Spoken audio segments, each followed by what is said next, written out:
Prehistoric Indian burial grounds and archaeological sites are being looted in East Texas. There are believed to be hundreds of prehistoric Indian sites surrounding Lake of the Pines near Jefferson and Lake Wright-Patman near Texarkana. The property is owned by the U.S. Army Corps of Engineers.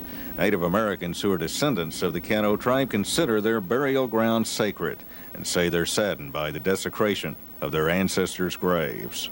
People tend to speak of these individuals as pot hunters. What they are grave robbers. And Caddo people feel the same way about that as anyone would feel, for instance, if a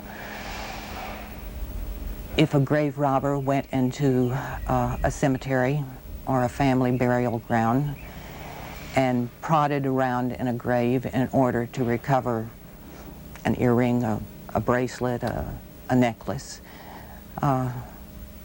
You can imagine what the feelings would be. And Caddos feel no differently. Rock star Don Henley is trying to help preserve Indian archaeological sites through the Caddo Institute. Henley founded the group to work on the long-term preservation of Caddo Lake, lying on both sides of the Texas-Louisiana border. Henley recently joined archaeologists for an evening visit to an Indian mound which continues to be looted.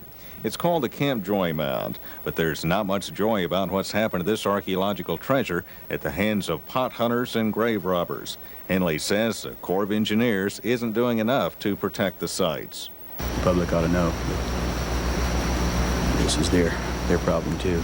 This belongs to them in a sense, and it's just not being taken care of by the government. How would you like it if somebody dug up your ancestors? Henley has also recorded a public service announcement for television on the preservation of archaeological sites. These are the very people who gave us the name Texas, and they gave us the name for Texas' largest natural lake. To them, the word Texas meant friend. So be a friend to Texas and help us protect our endangered archaeological sites. Thank you. Protecting Indian burial sites is going to take some changes in attitudes. The Corps of Engineers will have to change its attitudes about enforcing the law. But the people who rob Indian burial grounds will also have to change their attitudes about stealing burial objects from the dead. Anyone should think that they would have the right to come along and remove that object. That person's heart is not speaking to them and telling them the difference between right and wrong. Because if they listened to their heart, they would surely know it's wrong. John Gordon, Channel 3 News.